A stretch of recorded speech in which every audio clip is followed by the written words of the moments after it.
All right, good morning. We will do the share screen.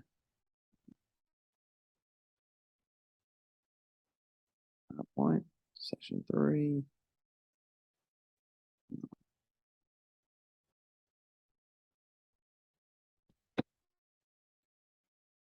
How's it look? All right. So we touched on this because last week some had not done the readings, which was going to make the discussions about the readings kind of hollow. And so we're going to catch up on some of those. And the readings we're doing, this course, my theory of teaching. So I did has anybody done a CPE, clinical pastoral? Where did you do it? No, sorry. You haven't. Has anybody done one? So I did one at Parkland Hospital back in the old days, in old Parkland. And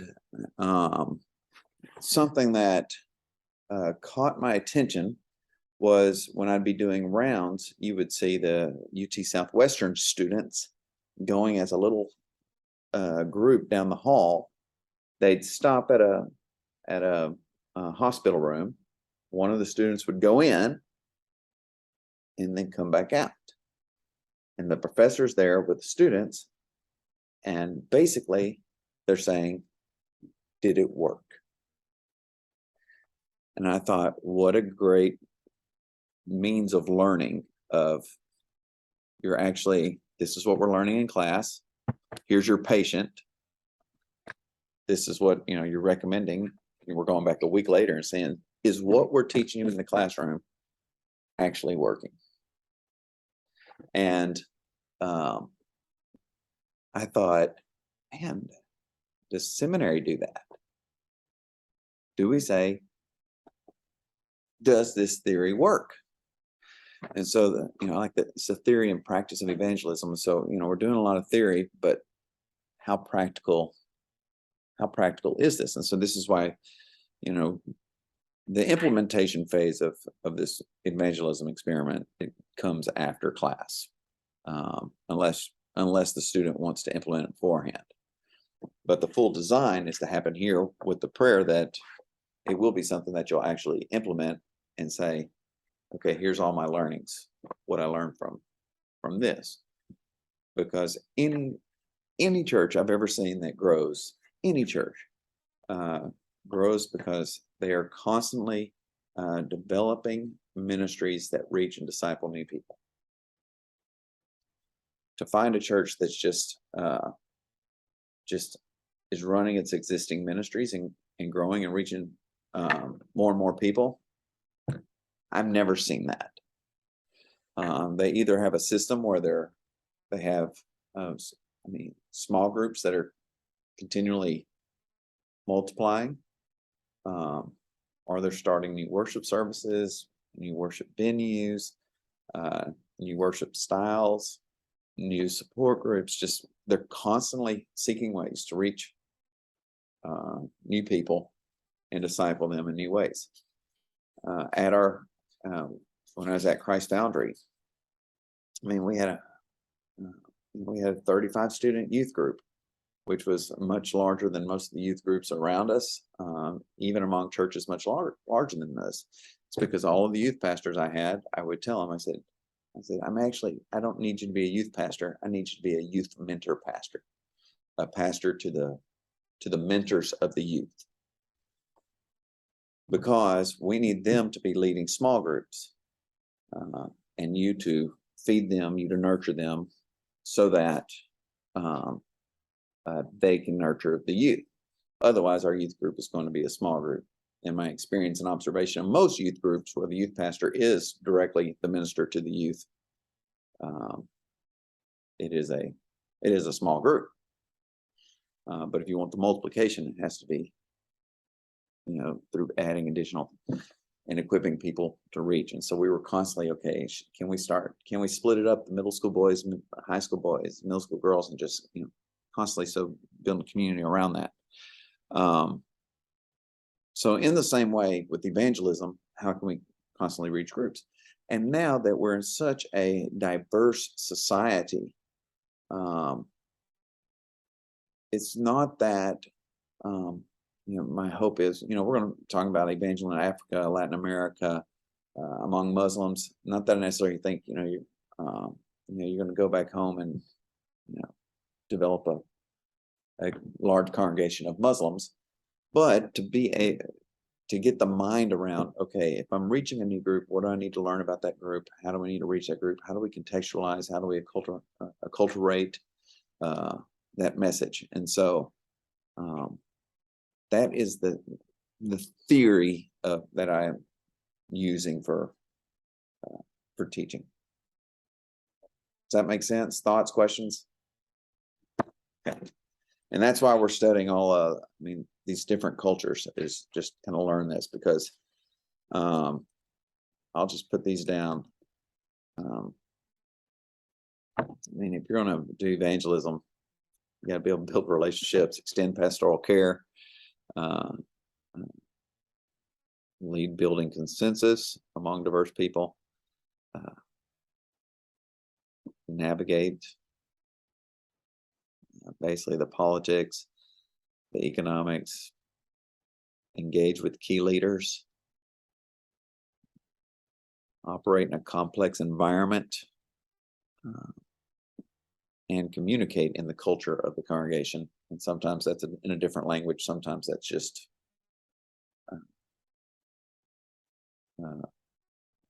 direct and indirect communication. For example, I'm talking with these Korean pastors, and even though we're communicating in English, the communication style is so much more formal than I am accustomed to communicating with colleagues. Questions or comments about that? I guess I would just say, can you speak a little bit about that? About which part? What you just said about the formal versus the informal nature.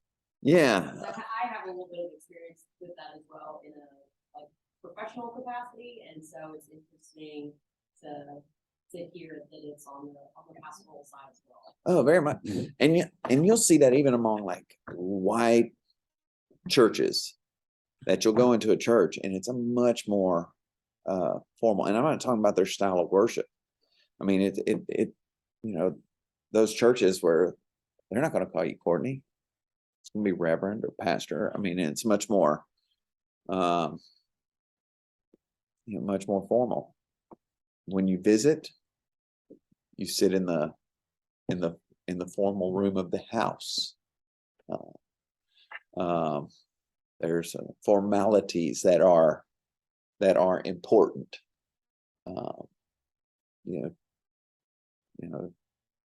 To them. I think a part of it is etiquette and tradition, but also just an acknowledgement or a recognition of reverence. I think that if you're not familiar with that formality, then sometimes it can make you uncomfortable. But in my experience, there's been it's almost like an immediate distance if you're not aware of those, the way in which that they display that reverence through these different actions, different traditions. It can kind of create almost an immediate divide. It's hard to build back up kind of on a first impression basis. Yeah.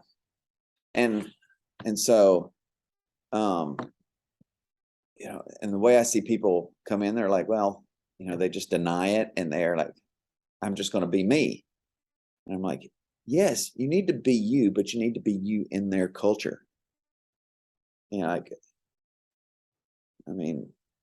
like me going into La Fundición de Cristo saying, I'm from an English speaking family. I'm just going to be me because I speak English. Well, how effective am I going to be in there if most adults are monolingual Spanish? I'm not. I need to be me in that setting. And so there's the denial that it doesn't exist, and the polarization is, well, that formality is silly,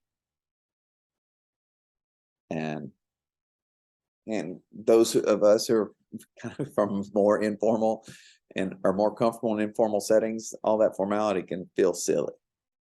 I think it's kind of necessary though to observe formality, because from the get-go, you gotta feel each other out, and that takes time. It's just culture.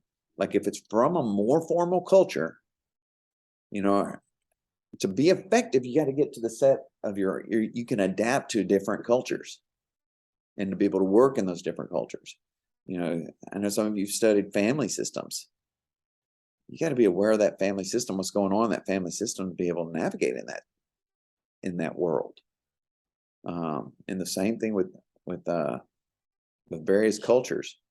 Minimalization is like the polarization is like, the denial is that it doesn't exist. Polarization is that silly, or that's uncouth for the formal saying to the informal culture. That's uncouth. Or I had a guy come to me and says, Owen, when you are teaching them to call you Owen. Yeah. So an example I think I shared last week. Growing up, called all the adults in my hometown Mr. and Mrs. except for the pastor, and we call the pastor by their first name, which is just, you think about that. How weird is that? Why would you call everybody Mr. and Mrs., but the pastor, on a first name basis? And so I kind of brought that culture into when I was planting Christ Foundry. And a friend of mine says, when you tell them to call you by your first name instead of Pastor Owen, Pastor Ross, you're teaching them to disrespect their parents' pastor, and you should not do that. I think Joe makes a good example of that with the Muslim woman who's worshiping in the Christian church, and her friend whispers over to her, "Okay, you can take your hijab off now." Right. Right. That's pretty oblivious. Right. Like, yes. I've seen similar things, within farming communities where I've pastored, and somebody moves there from the city, where they don't have any idea about farming life and the way those systems work in small town dynamics, and some of them are pushed away because of it, because they don't understand the unspoken language that's going on there. All right. Yeah. And so then, those last two, acceptance is, accepting their culture, accepting them who they are, but still, I'm not going to change, which is just like, can anybody think of a verse that Paul refers to about adapting to your culture? Where he says, "I will be all things, Bam. all people." Yep. To the Jews, I will be as the Jews. Now, I will say that I think it was Cho who drew on Paul and said that Paul became, had a completely different lifestyle in order to live out that particular phrase. I don't think he changed fundamentally in order to develop a new personality. Right. Like Joe kind of described. Rather, he just met people where they're at. Yeah. Well, it's adapting. Yeah. For example, drinking a beer. So say you like having a beer. Well, denial is, not acknowledging that there's going to be those cultures where seeing their pastor drink a beer is it's going to cause problems you don't want to have. And then, polarization is they're wrong, I'm right. Obviously, Jesus partook of alcohol, and so, that's that polarization. Minimization, it's no big deal. And for some people, that's a big deal. That would be very offensive. The adaptation is is when Paul talks about the food that's being offered to idols. And he talks about there's nothing wrong with eating that food. There's nothing wrong with it. But if when you eat it, it causes them to stumble, then you shouldn't eat it. And so, having a beer on the parsonage front porch, there's nothing wrong with that. But if it causes parishioners to stumble, well, then there's something wrong with that. You should just adapt and go to the back porch. Just that's what's like. That's what he's talking about with adapting. So, this is a way of seeing the similar. But I appreciate that the denial becomes destructiveness. And we see this in pastors on the cabinet, where a pastor goes into a new church and just takes what they think church should be like, and they try to force it on this church that's not that church's culture. And it just becomes very destructive.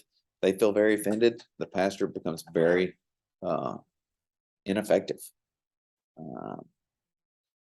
And you can see that the same kind of continuum until the person becomes very proficient, and then you're working with them, co-creating a new culture, as culture is dynamic. When I was in Ecuador, one of my greatest achievements, I felt like I formed an association of pig farmers, and our meetings started on time. It's just like one thing I gained. We created culture there. And then when I went back, I visited back there a few years later, and they'd started fining you if you came late. I didn't do the fines, and the way I did it says the meeting starts 15 minutes after the soap opera ended, and it worked. Man. Everybody just finished the soap opera. Then we start our meeting. So, all right, Edwards. If you have access to Edwards, go ahead and grab it. So if you can remember from there, how did fresh expressions get their start? Anyone? I want to avoid saying Bueller.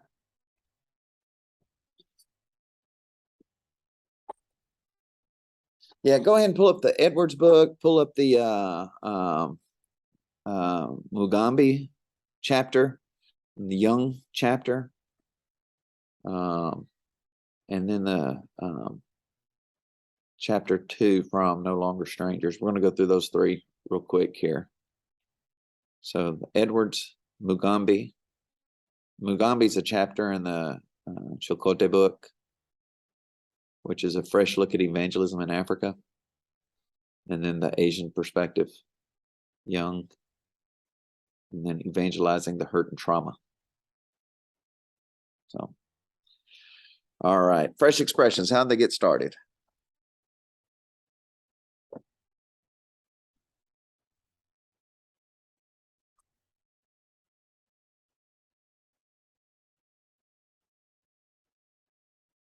I don't remember exactly. I know it was over in Europe. Yep, that's right.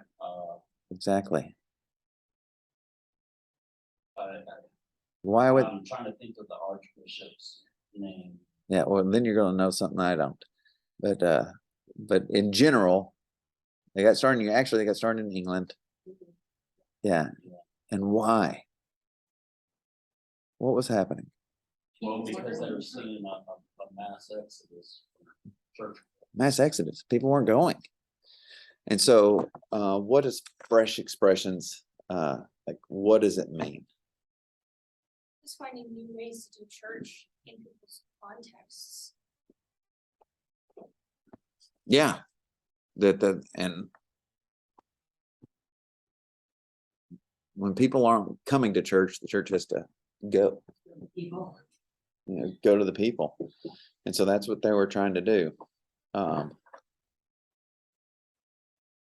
like the 5. Let me see if I remember this one. Defining features that we described for fresh harsh expressions. Yeah, we're gonna get to those in a minute. Yeah. Yeah, anybody remember this? What was the program Edwards discovered in his church relief program? Pull that up.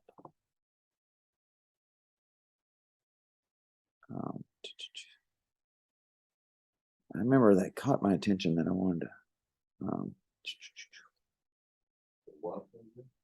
Yeah, in his relief program, let's see what it was. I don't know what.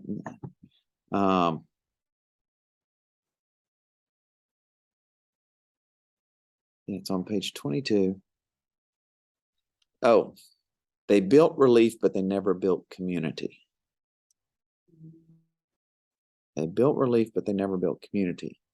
And I think I've shared something about that. I mean, this is my doctoral dissertation that that most of our social services of the church offer little to no spiritual services to the clients of the social service. So our one unique gift that we have as a church, there's other people who give food, but the one unique gift, we don't prioritize giving to those who are physically hungry. And so when he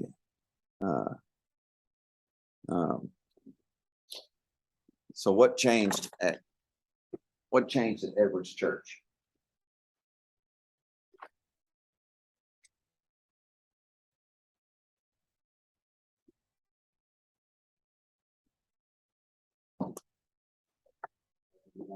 Gathering at different places, Yeah.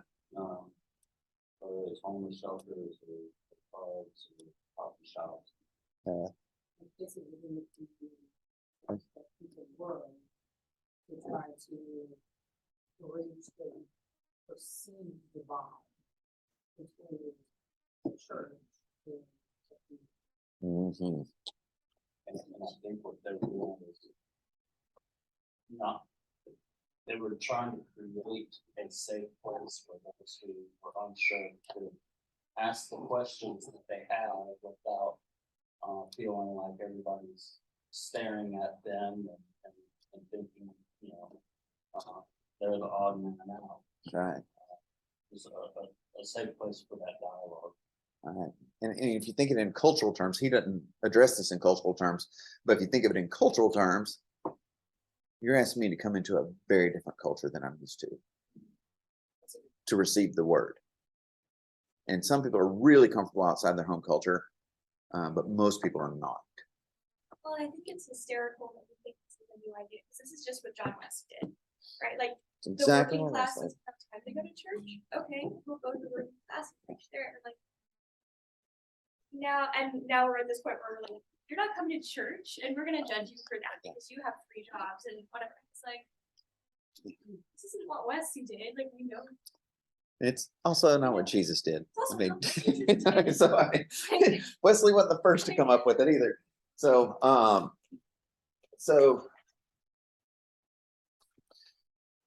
so for anybody heard of Healthy Church Initiative? What do you know about it?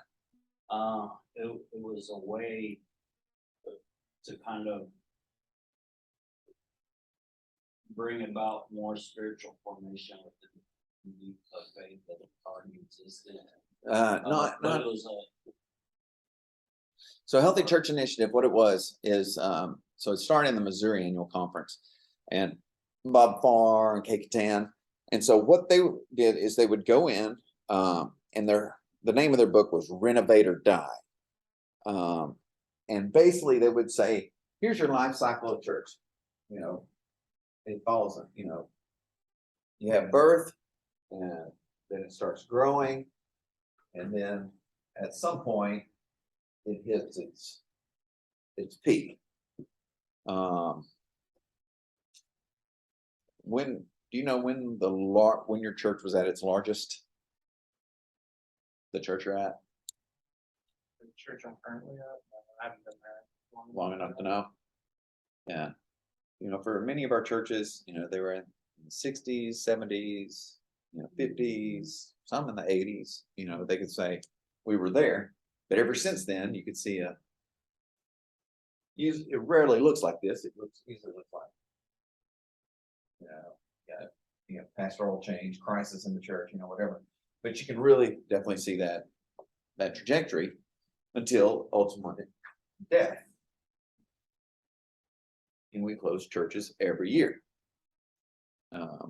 Every denomination's closing churches every year. And I think like in 21 or something like that was like the first year that those who study these things said we closed more churches than we planted. So there wasn't that much planting going on. I think part of our trajectory, but the pandemic just heightened both the death of churches as well as the slowness in planting, and then the challenges of planting in today's world where people aren't prioritizing. There's lots of demands on Sundays, etc. Well, what's been I guess, I've done some reading on this, and I'm trying to recall the specific authors, where there's a school of thought that talks about that peak in the 60s and 70s was almost artificial because there were so many people who had joined church as kind of a generational, milestone in becoming adults, but didn't actually attend. So is this peak talking about? I would say attendance follows it. Okay. I mean, I think, whether you had huge membership numbers and low attendance, the attendance has also followed this same trajectory. Perhaps membership was way above that, so there may be truth to that. I don't know, but I do know that attendance has followed this too. We've not seen, So the philosophy of the Healthy Church Initiative is if we can catch a church here and have a radical change, then perhaps we can do this and do a turnaround. That's why they're like renovate or die. Do a radical change. They go and do interviews. The most helpful thing they do, actually we did, because I did it too, was we would pay secret shoppers come in. Like, you tell us who you're wanting to reach in your church. You say, okay, we're wanting to reach young families in this geographic area. We paid this company a lot of money to go find young families that live in that geographic area and pay them to go visit your church without you knowing and to do a report. And then all that information was shared with the church. And I mean, it was so helpful. I mean, people are like, I couldn't find the time in the church. There was one thing on the website. And I'm like, oh, that website's old. Nobody goes to that. And now somebody's going to it. And on the signage outside, and just, I got there, I didn't know what to do with my kids. I mean, all this kind of feedback you got. I felt like the music was, you get all of this honest feedback. The previous iteration of that was a consultant would come in and that went over horribly. It did not work at all. I mean, it's like, imagine just somebody coming in off the street, coming into your house and telling you everything that's wrong with your house. You'd be like, who are you? Whereas, who are you? Well, you're the people that we said we want to reach. And you're anonymous. I mean, we may remember you coming to visit, but we're not ever going to see you again. And so those had huge impacts on the churches. But in so many of the cases, it was, okay, we need to eat better and to do exercise, and we'll be healthier. Who doesn't know that? I mean, we all know that. But eating better and exercising, actually doing that, I mean, that's the harder part. So I use that as examples. They come back and say, these are the things you need to change in your church.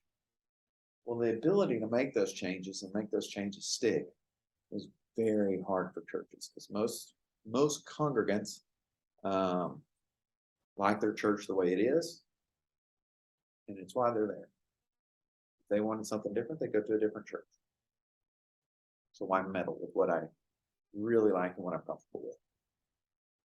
Is most cases. So, whereas some of this work can be done. Some of it is very helpful. If it works, it's going, if a church engages in it, it's going to be good, healthy work, and it's going to help the church. You raise a good point though, that I think is often overlooked is the church culture such that it wants to expand? That it wants to grow. I mean, conceptually, I think most churches, most like congregants would say, well, yeah, of course, we want new people to come to our church and, but to do things, like to assimilate into our church, to do Yeah. things the way we do them here So, already. So how do you find that balance that I think that's what we're talking about here, right? With Yeah. the confidence. and the same thing as we talked about doing on individuals, you can think about a congregation and reaching the outside culture. They have their culture. Our church has our culture. You know, there are many churches, like especially in the Pentecostal tradition, that they're like the polarization. You know, this is us and that's the world. World bad, we're holy. And there's some of that in all of our churches. And we are called to be a holy people. See, we often confuse culture with holiness. Does that make sense? One of the challenges that I've had with one church was that they kept saying, we want to see younger people, we want to see youth, and we want to see that grow. And so I asked them, well, can I change the music a little bit so that it would be something the youth would want to come to? Absolutely not. Absolutely Well, can not. I use Fellowship Hall and put a TV up on the wall and start a youth group there? And I said, no, let's move them off campus. And I ended up starting a youth group in Fellowship Hall. It ended up being a great thing. Yeah. So that's a perfect example. So what Edwards is talking about, what the Fresh Expressions movement is the starting of something new as spurs off of the existing. So instead of coming in and saying, we need to change the music here, let's start something different with different music. That way, we're not going to meddle with yours. We want your blessing. We want your support. Perhaps there's some of you who'd like to be a part of this, and we really could use you. But we're not going to meddle here. You know, Highland Park is a good example on how many different services they have. They didn't come in and say, we need to now put up, screens to get a rock band here in the sanctuary of Highland Park. What are we going to do? Well, start something different over here. We're going to create a different venue. Well, we need to reach different places. Well, let's go uptown. In the culture of the uptown congregation, I would venture to guess is quite different than the culture of the sanctuary on Sunday and the people in there. So, so this is what the Fresh Expressions, and it comes from the Anglican Church. About time to time, you need fresh expressions of the life of the church, or fresh expressions of the gospel, or something came from some official Church of England document, and that's how they got started, and that's been the my strategy in the North Texas Conference, because what Edwards talks about is how these things that get started, they end up taking over the life of the church, or you see the church start moving along with it. And so it may, change the whole, the main congregation, or like in, Highland Park's example, the sanctuary is still strong, but the contemporary, I think at one time, at least I know, was worshiping more than the sanctuary. Is that still the case? Do you know? It's about the same now, Okay. but contemporary only has 2 services in the sanctuary. Okay. So if we were looking at Highland Park, though, we're talking about, they're at least, going along each other, the new that got started. And so that's a mega example. You can also think of that in a micro example in some of your smaller churches, like the youth group that gets started down in the fellowship hall. And that became its own faith community there. Becomes its own faith community. There were people that they wouldn't come to Sunday service, but they would come to that. And we didn't try to say, well, if you want to be part of the church, you need to come to that. Right. That became its own. Ended up offering the sacraments. And I think now, because we got started maybe 3 months before I was reappointed. But now they were last talking to somebody doubled in size. Wow. Just in the town of 370 people. Yeah, so it may have surpassed Pretty close if it hasn't. it's pretty close. All right. Religious landscape in the US. Let me see what it says. Page 25. Anybody have that handy?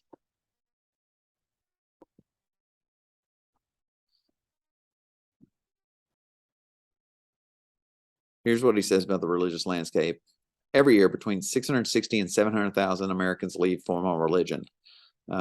There is a mass exodus from the church in the United States.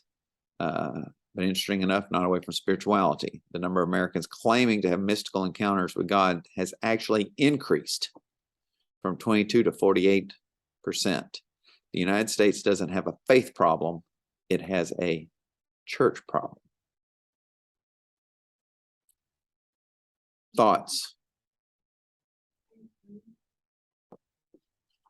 Things like that, probably true. Very much the case. After living outside of the church and hating the church for decades. So if it's gone up, what is forming and informing those spiritual experiences?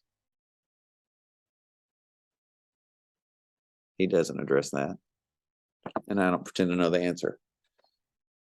I mean, even like just talking to people, I would say most of the people I know that would put themselves in the box of spiritual, but not like going to church or any other like formal gathering of people, we would identify as probably wicked or pagan or like something of that nature. So what is informing them in their wickedness and our paganism? TikTok. Yeah, I mean, you're probably right. You know, probably social media.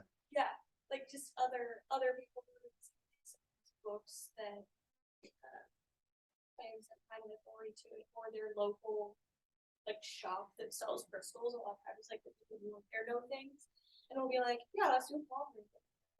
Some tarot cards. You know, like you learn to use tarot cards because your friend shows up at the coffee shop. You know? Yeah. It's word of mouth. It's just people. Yeah.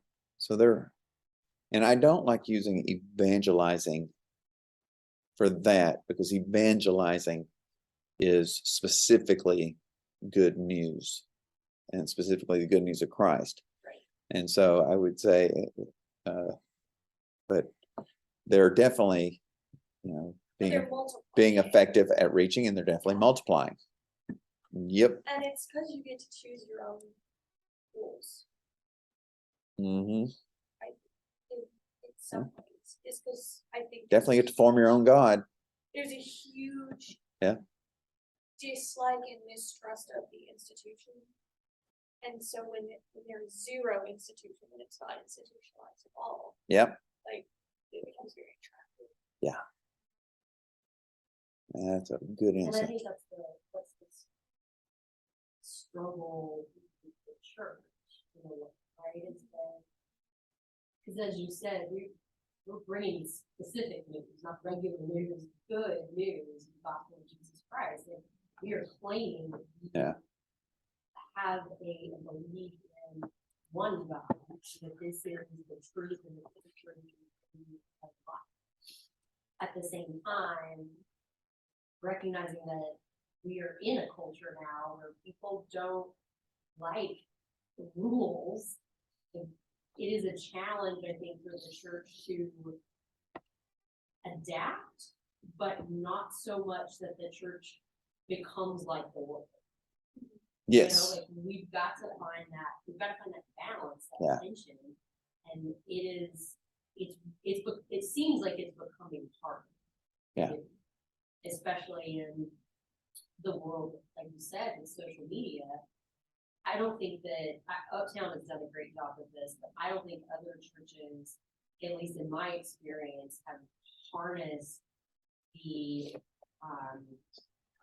the power of social media in a good and positive and beneficial way. Right. It's more a distrust, which is valid and Yeah. well earned for sure. But I think that if the church is going to be a leader in the community, then that also means like trying to lead people in using social media in a healthy Well, and producing way. social media. And It's producing helpful it so that you too. can reach people. Exactly. Because that's where people are. When you talk about wanting to go to the community, what this, fresh expressions is about, like going to Yeah. the coffee shops or the pubs, like it means going on TikTok, going on Instagram. And that can be difficult. Well, that was something I was gonna be, I don't know. All this stuff now. It's my first day of Yay! Got the swag. And Oh yeah, I got like them.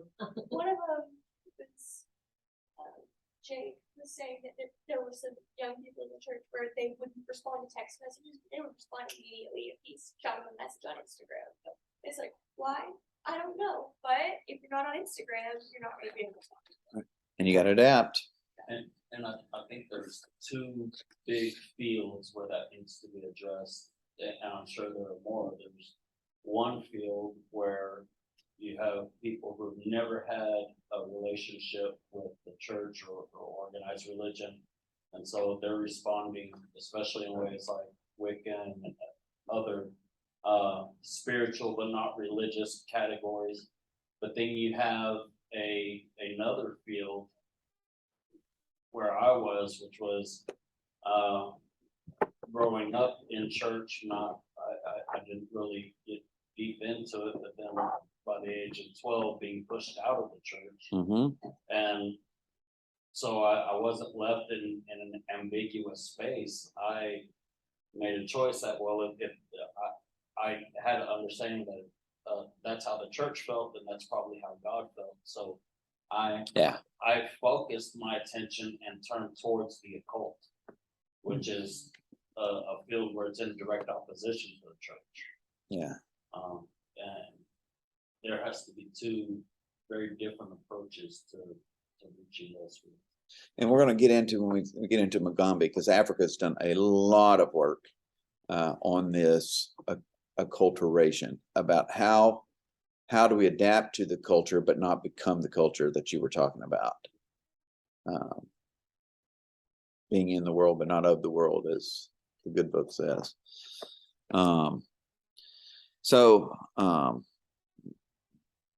This is what makes a fresh expression. It's missional, it's contextual, it's incarnational, it's formational, it's ecclesial. When you think about your experiment that you're going to do, you should make sure it's these 5 things.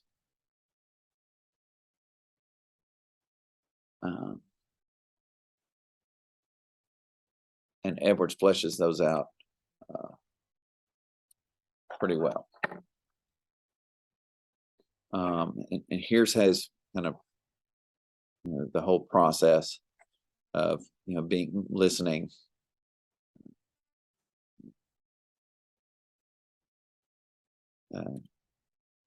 So be curious about their culture, want to know about it. I'm leaving here and going to have lunch with 2 Koreans that have told me that they want to start a church. And if I'm going to have an effective meeting with them, I'm going to have to be very curious. I'm going to have to use the WAIT acronym. Does anybody know what the WAIT acronym is? Stands for why am I talking? So when you're in these engagements, the whole WAIT is why am I talking? I should be listening more. And that's where most bad examples of evangelism comes from, is too much talking not enough listening, not enough giving attention, making everything about you, everything about your church, giving unsolicited advice. I have found even with my kids, just asking them, say, can I give you some advice on that, son? And them saying yes changes how it's received. Would you like feedback? And then honoring that. Like they say, no, I don't. Honor that. Or, hey, can I share something with you? And if they say yes, then you've now been invited. I liked Edwards. I'd never heard of this until I read his book. I guess he may have come up to it. Lectio Vicinitas. Do they still have y'all do the Lectio Divina here? In the spiritual formation. I was Okay. Are y'all familiar with that? I'm familiar. Okay, you're familiar. All right. All right. So Edwards, Lectio Vicinitas. What does that mean? The community. Yeah, vecinos is Spanish for neighbors, which, you know, that Latin base, that listening to the neighbors, listening to the neighborhood. And so that practicing of listening to the neighborhood, you know, and there, I think last week I asked, you know, what's the good news?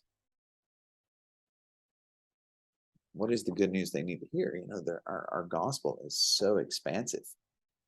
You know, what is the good news? Knowing the context. ABCD development work, and I also use AB evangelism. What is? Anybody remember what that is? She made this like a game show where you get points, but knowing the answers. I guess you do kind of get participation points. Next week, bring candy. You know, we get something. right, toss it chuck out. at us. Does anybody remember that? Asset based. Bam! Tanner's been quiet, but he comes through with the big answer. Yeah, asset based. So much evangelism in the past has been needs based. What do they need? What are they lacking? And when you hear, who is it?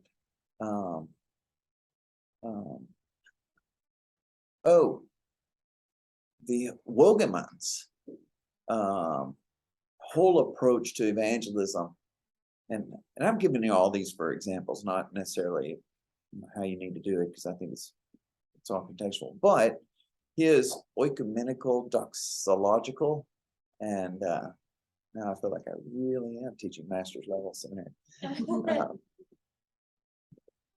About oecumenical is that kind of, you know, universal, and the doxology is that praise. And he talks about evangelism is going and finding in their culture, in their life, what is going. I'm getting ahead of myself because we're going to talk about that when we get to his, but it's doing an asset base rather than a needs base. And in the Peace Corps, they teach us do asset based community development if you want to be sustainable. That means go work with the gifts and graces of the people rather than their needs and lacks and what they lack. Go work with that. And so, do I? I said that's brilliant. Yeah. Because I think that gives people, it creates a culture of empowerment as opposed to one that is parasitical. Yeah. Where one party is always giving and the other is always receiving. And it gives people dignity and a reason to want to be there. And I think when people don't understand that, I think that gives words to something that has always pissed me off that I had never been able to articulate before. It's also part of the decolonization of evangelism. We're not here to fix you. Yeah. And I think Paul draws on that whenever he's in Athens, where they have an understanding of the invisible or the indescribable God. He doesn't go in there and try and say, well, you need to believe in this God, He says, look, this is where you're at, this is what you do have, you had this understanding. Let's talk about that. Let's kind of open that up a little bit. Yeah, you notice how much energy Paul spends on correcting the culture outside the church versus correcting the culture inside the church.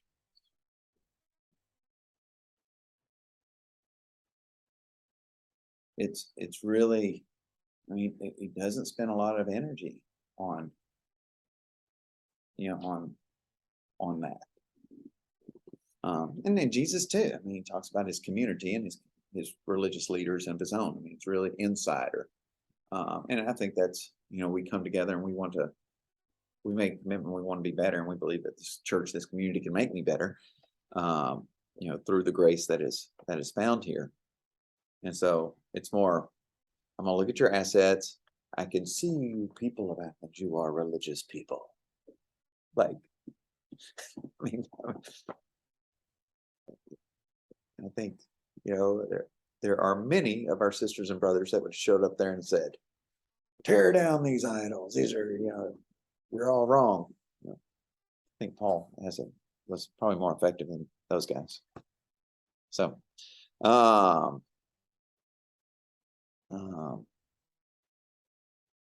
so I'm going to leave this for your paper because we got a lot to cover today. But can you listen to the people in your mission field? And I'm telling you, it's not always that easy because the people inside your church can swallow up all your time and attention. And finding ways to be intentional about getting away from those people and into the mission field. People before programs. Have I gone over this?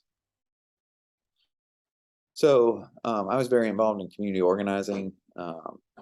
Actually, they invited the Industrial Areas Foundation to teach a class here in Perkins, an adjunct class, and I took it, and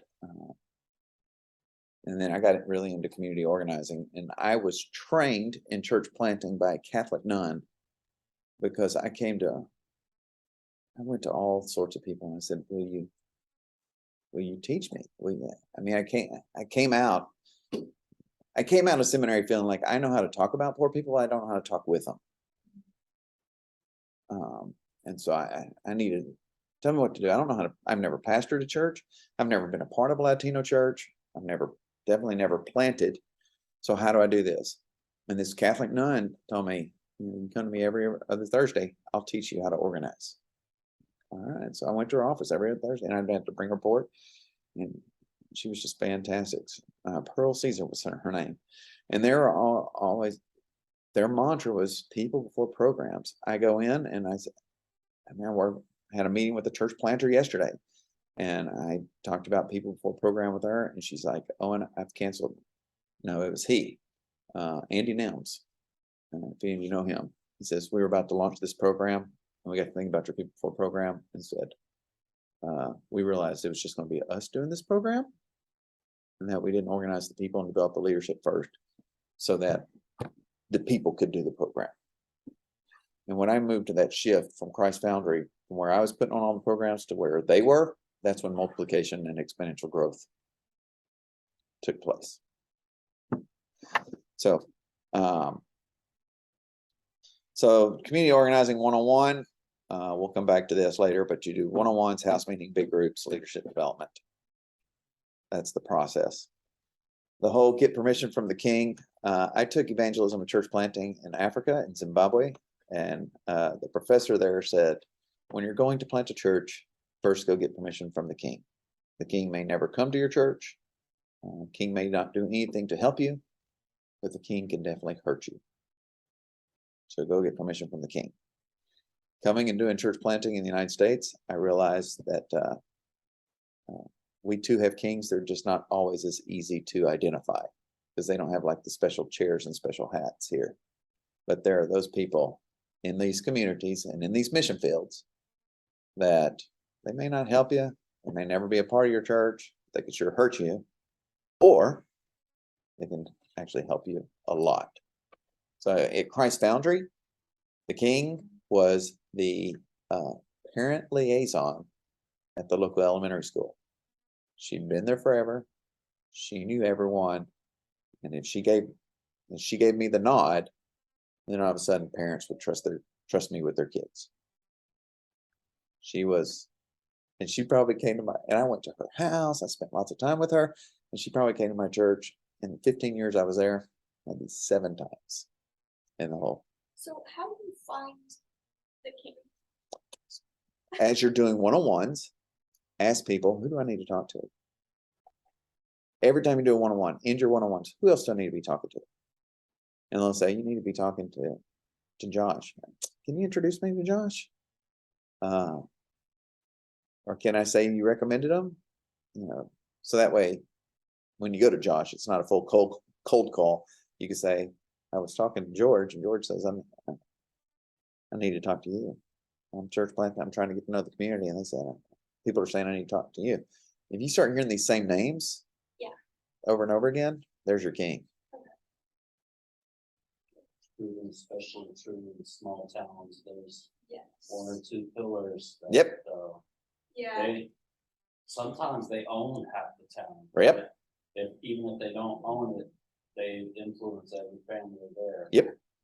In my hometown, I did an ethnography for my church to try to figure out what the need was in our community. And I kept hearing the name of like one particular police officer, like not even the guy in charge, just Yep. one guy. That's right. And he had his hands in everything. Yep. They often have pool with city council. Yep. And the board of the school and all that good stuff. Yep. And yeah, they may not do anything to help you, but they will easily. They can hurt you. Ministry, Yeah, but they can also really help you. Yeah. You know, if you get like this community liaison. I mean, when we were trying to get our summer program going, she's the one who got me permission to distribute the applications in the school and through the school. You know, got me on the community board. Yeah, lots of, opened all sorts of doors.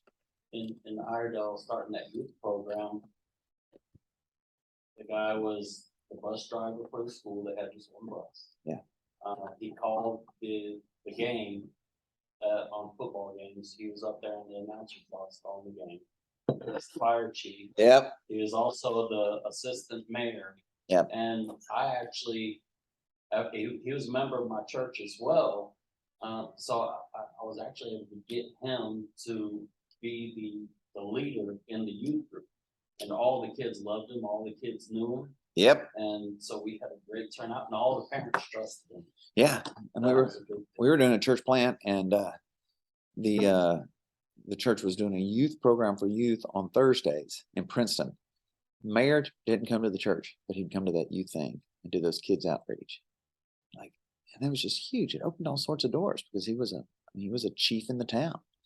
And I would say, if you're going to start these new ministries to reach people, figure out who the chiefs are in the church.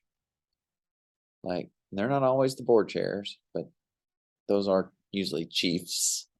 But also, who's that old saint in the church that if she gives you the nod, that's going to get you.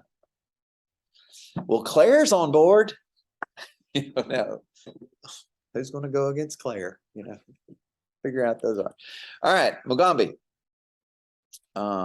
She's Kenyan. I think it's she.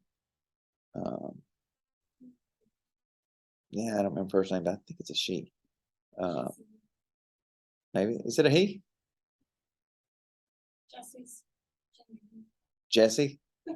Yeah, maybe it is a he. I think it's a he. Because I remember studying a Mugambi when I was in Zimbabwe, and I was assuming it was the same. So maybe it's not. All right. What's Mugambi's primary critiques of Christian evangelism in Africa, specifically the Euro-American missionary practices?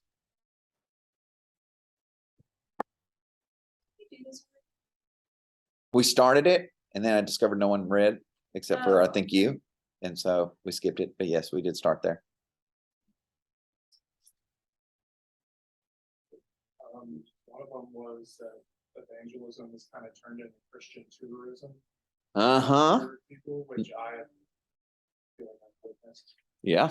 have friends that have been to Africa and Yeah. told me their experience. I was like, kind of questioned it, a little, like, what did they actually get done? Yeah, I've not only witnessed it, I've participated in it. I remember hearing one of the bishops there, King Maui talking. He was laughing at an American evangelist who was talking about his trips to that country, and one of the things that people in certain parts of the community would do is like, hey, we need to put dirt on the walls. Americans love to paint. They come to Africa, they have to paint something. That's So they put dirt on the hilarious. walls. Because that's So they Americans paint it always and thought, clean it well, off early, let's make these walls a little bit brighter. and let's paint a mural or something. Never That's actually hilarious. address any of the real needs of To- the community. Yeah. And so that, I'm glad, I was actually asked to do a little bit of painting. We did a lot of things in the trip over there. We did paint a church that really needed it. Right, It was a right. lot, but I got to spend most of my time working at a boys ranch and working in the hospital with the sick and praying with them. In what country? That's in Maui and King. It's in the Maui district. And yeah, so they hear Americans are coming, dirt on the Put walls. dirt on the walls because they're gonna want to paint it. Yeah. I think one of the most eye-opening experiences I had was when I was in Soba. There was like a group of 3 of us that spent 3 months there, but in the middle, like a team of like 15 or 20 from our school came for like a week or so. Oh, I was about to pull my hair out because I'd been there for a month and I was like, guys, shut up. Do you hear anyone else in this restaurant talking as loud as you? No. Like, Yeah. just like all the things. I'm like, oh, this is what I looked like when I was 15 and in Jamaica, you know, like Right. that kind of thing. It's like, Loud oh, Americans comes from someplace. I see it So now. just being aware, you know, and Yeah. I'm sure there's places where we wouldn't be the loudest ones in the room. Yeah. Oh, yeah, I've really seen that in Asia. So just being culturally aware. So what parallels to some of her critiques, and again, there's a number of critiques that she gives, what parallels can be found in your context? Like the church we're in today. Yeah, our church you've witnessed other parallels that can be found in the United States that you've seen in churches that you've been in. And you may say none, because those churches didn't evangelize at all. They didn't even do culturally inappropriate evangelism. The one I see a lot is wanting to open up a food pantry, but never finding out the problems of why people are food insecure, Yeah. and working to one, just listen to them about what those problems are. Oh, you need food, here's some food, and never get their name. Yeah. Never have a conversation with them. Never try to And- extend spiritual care to them in any way, Yeah. or want them to be a part of the congregation. Yeah. Yeah. I think there was back in the 80s, you know, when, you know, communism was the big threat and the big scare, everything. I think it was a Brazilian bishop who said, I feed the poor, they call me a saint. I ask, why are all these poor people hungry? They call me a communist.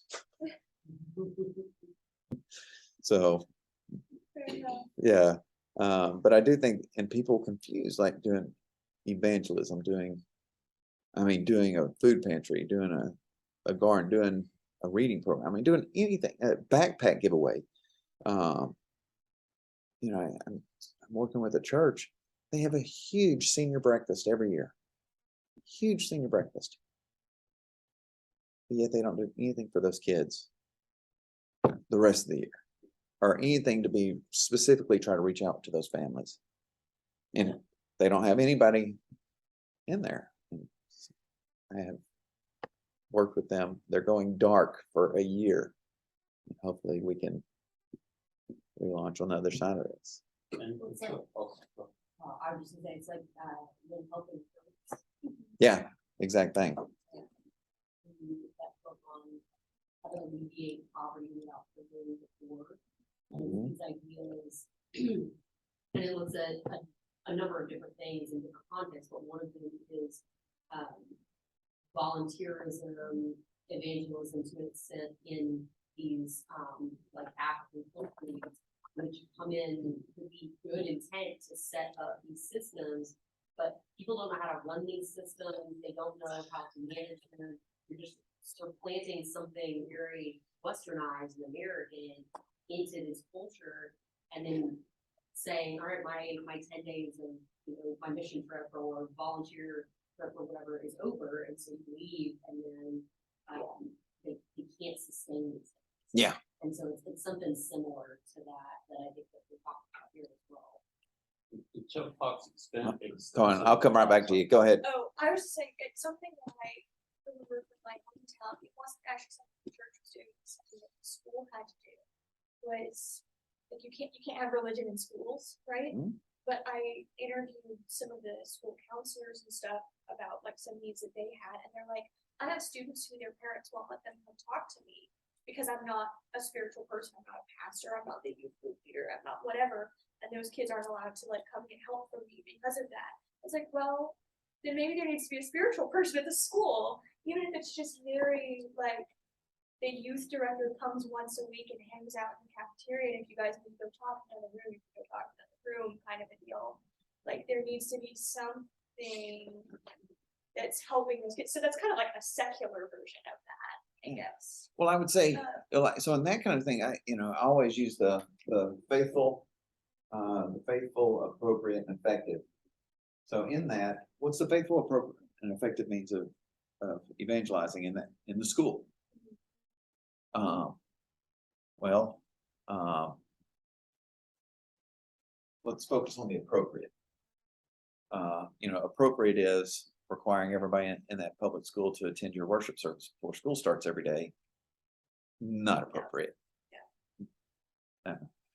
But having a big presence to where your name's everywhere, and I was like, they're giving away all these school supplies. Are you doing anything like to invite the families for a back to school blessing and giving them something that they can put on there, like as a reminder that God is with them? That's, how can you be so present that, this is a terrible example, but think about how much money Coke, Dr. Pepper spends on advertisement. And it's not that as soon as you see the advertisement, you're sitting there watching TV, you're going to get up and drive to the store. Or you see an advertisement on the billboard, on the radio, whatever, and you're going to pull over and buy one. They're doing all that advertisement. So when you go and you're standing in front of the fridge, wanting something to drink at the store, you select their product. And so in a school, how are you so present in a way that when they're standing in front of the fridge and needing and wanting some spiritual care or something, you're automatically the one they go to because you're the one they know. And that was my strategy there at Christ Boundary. So coming back to Courtney's. So this acculturation theology. So Mugambe's critique is how much the Europeans also brought all of that in one as part of the colonization process. That culture and religion very conflated, which they are. I mean, culture and religion are part of our culture is our religion and our religious practices, etc. So what acculturation theology and acculturation asks us to do is work to try to figure out, okay, what part of the religion, what part of the gospel is culture, and what part, I don't know if they can see this, and what part is essential gospel. Wearing a tie to church, is that Christianity, or is that a cultural expression of Christianity? Our music, our musical instruments, all those things, what are, and being able to differentiate that. And that comes down to how can we be a part of the culture but not lose ourselves? Whether that's identifying of yourself, what is this just part of my culture that really I can lose to adapt to their culture without losing that? What does it mean to be a Christian in this culture? What does it mean to be a minister of the gospel in this culture? What does it mean to be an evangelist in this culture? When you hear evangelist here, bearer of good news. So, and then on the flip side of that is, how do I take what is their culture and make it part of the gospel? So how do I take my culture, identify it, and make what's pure in the gospel? And then how do I do the other side?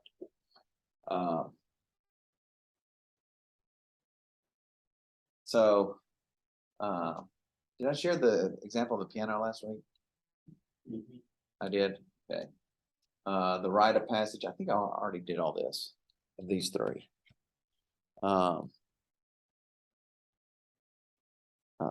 Mugambi's critique of enculturation theology. I don't know if you remember that. Does anybody have Mugambi in front of them? Remember what page? I mean, see, the problem is when I print it out, I don't have the pages. Okay. Yeah. Right. Yeah.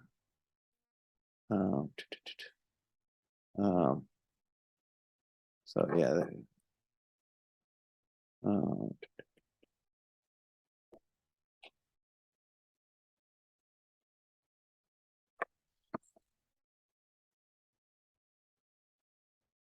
All right.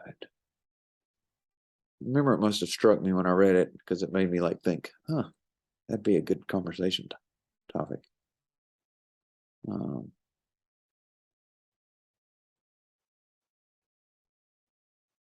All right, we'll just keep going. I've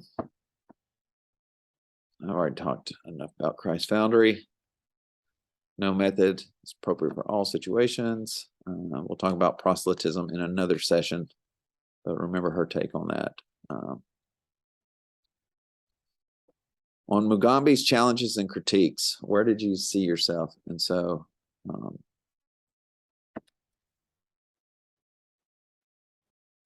her challenges and critiques were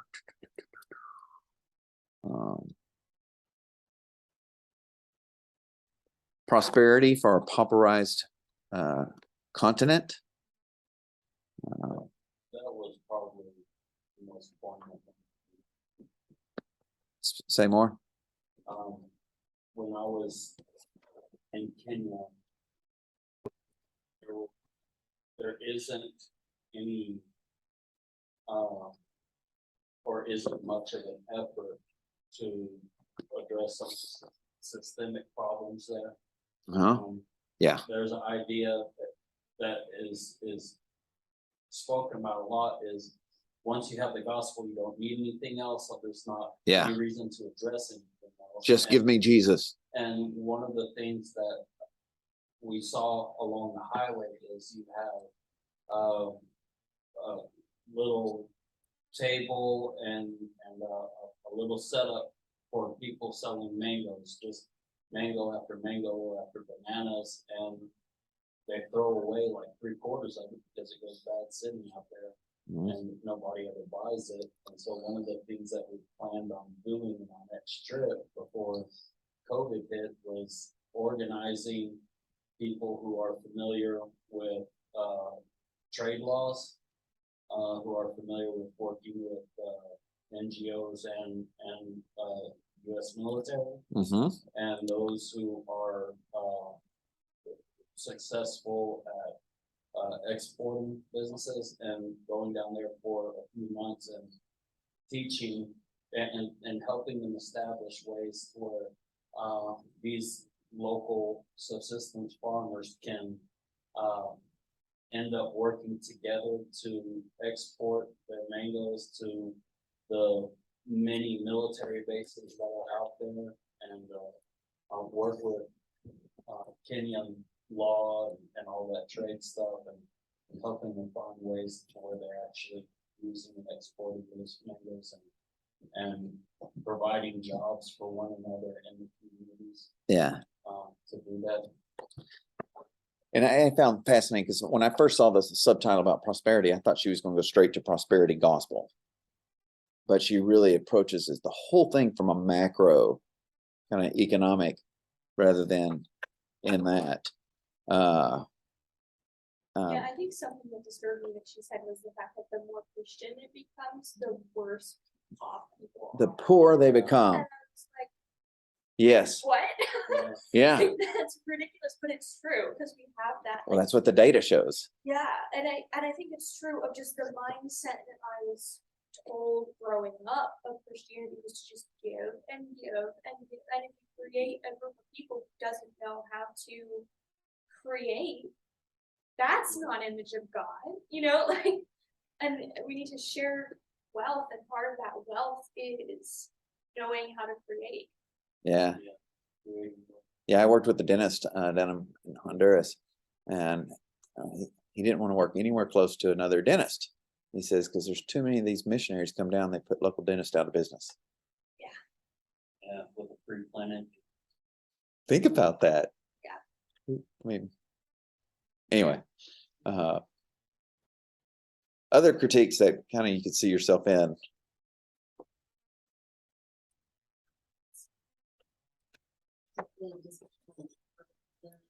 Yeah.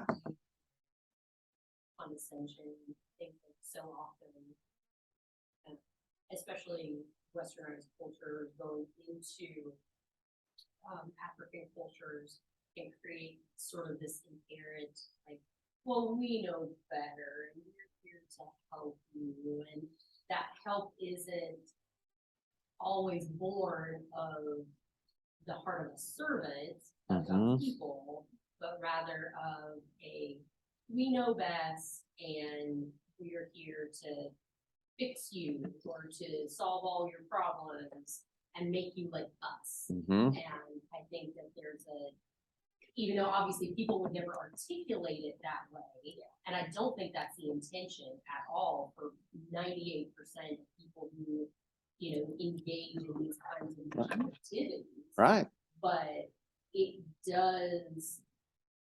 that doesn't mean it doesn't eventually come across in tone when you're talking about an institutionalized way to come into the mission field and to present the gospel in a way that, as we've been talking about, is so tied to all of these other community or cultural things that end up being pushed aside and saying, culture, here's the gospel, here's the good news, and this is one piece of it, but trying to maintain or keep that culture intact, because I think the gospel can transcend all cultures and be a part of all cultures. Yes. Rather than saying that our westernized Euro-American religious culture is the one that you need to adapt if you want to be a Christian. Yeah. And I don't think that we do a good job always of talking about how problematic that can be and ways that we can ensure that that's not the road that we're going down, because we all get so excited about, well, we want to help, and we want to give, and we want this to be a part of our own church's mission statement and values. But having hard conversations about the dynamics of culture, of race, of socioeconomic status, all of these discussions that are much more difficult, but so intertwined and so necessary to have.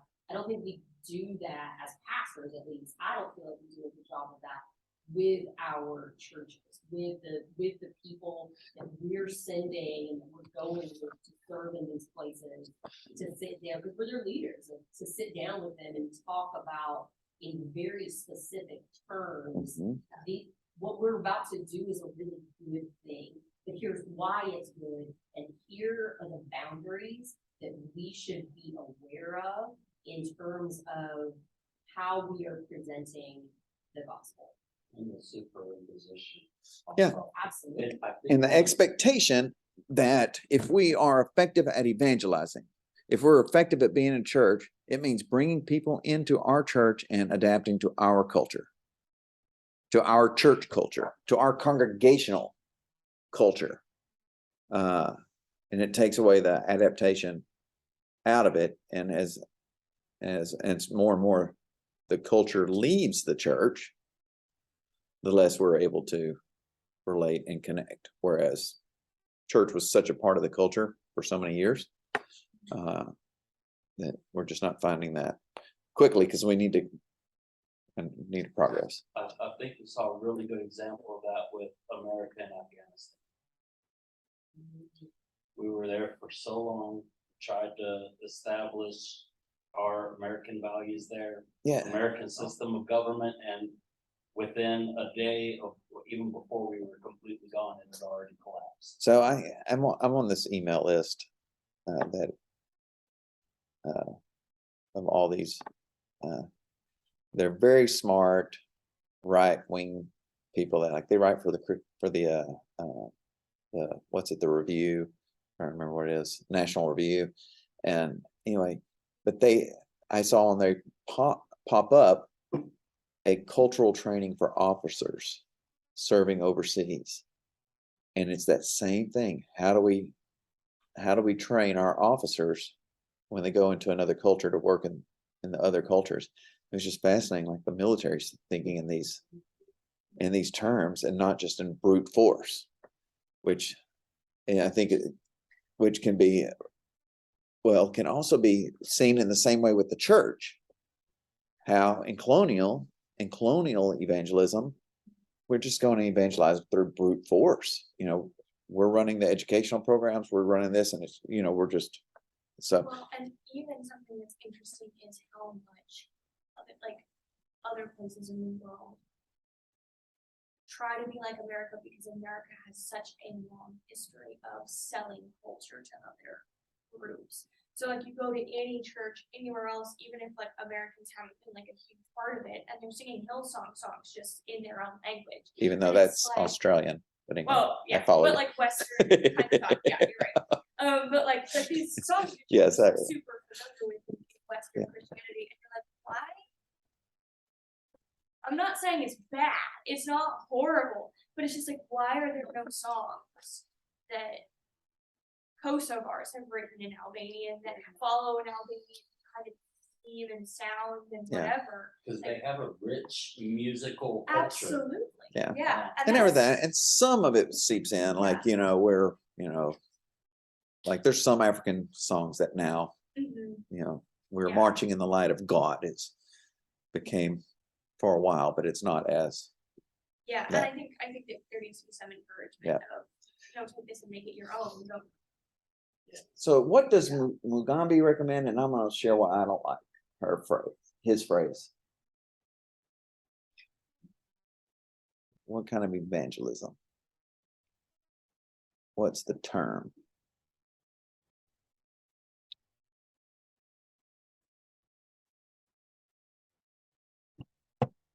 Culture sensitive. I knew Tanner was going to come through. He's been on the spot today with reading questions. Yeah. So what is cultural sensitive evangelism? Being ready to be changed by those who they go to change. Yeah. And I don't like the cultural sensitive, because I think when I think of the term sensitive, if you have a sensitive part on your body, you touch it, it hurts. And I feel that the cultural sensitivity has a place, but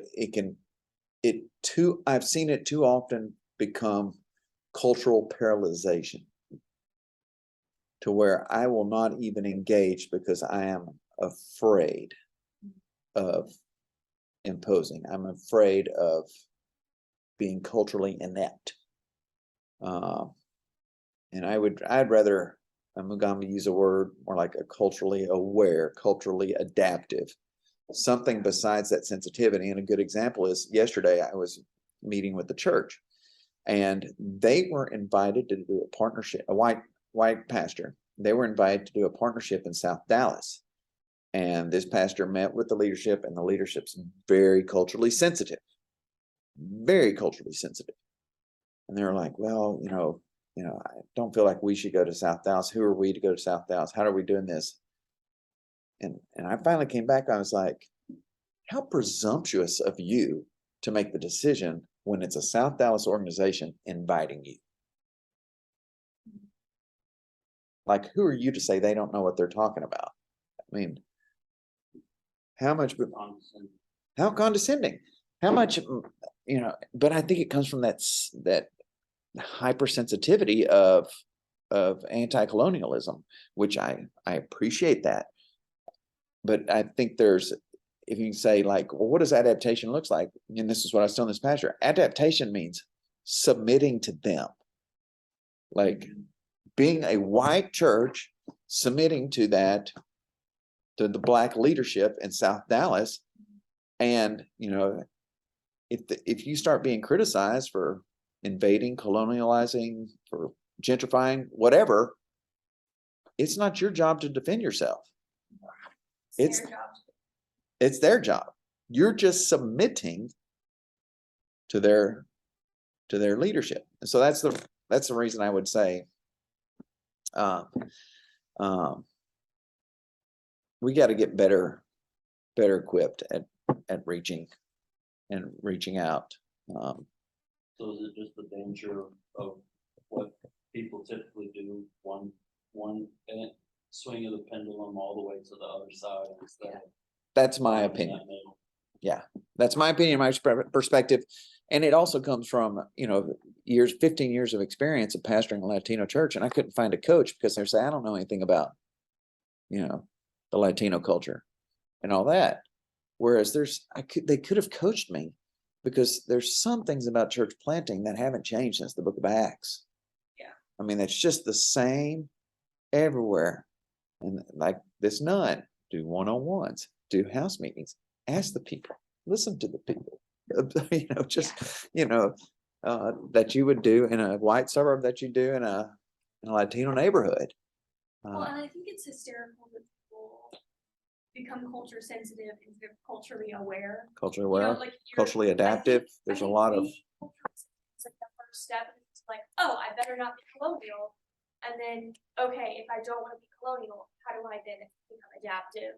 Because you can Yep. be, that's what we're seeking. yeah. Yeah. That's what we're seeking. Adaptiveness and proficiency. So how can I be proficient in their culture? And that includes language, that includes, anyway, yeah. And again,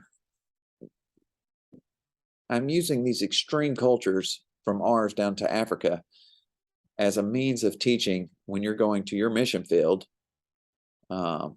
being aware of what culture's going on. And how do you adapt to that, even though it may be a culture very close to your culture. All right. Young, yeah, we're at 9:30. All right, let's come back at 9:40. We got a lot to cover.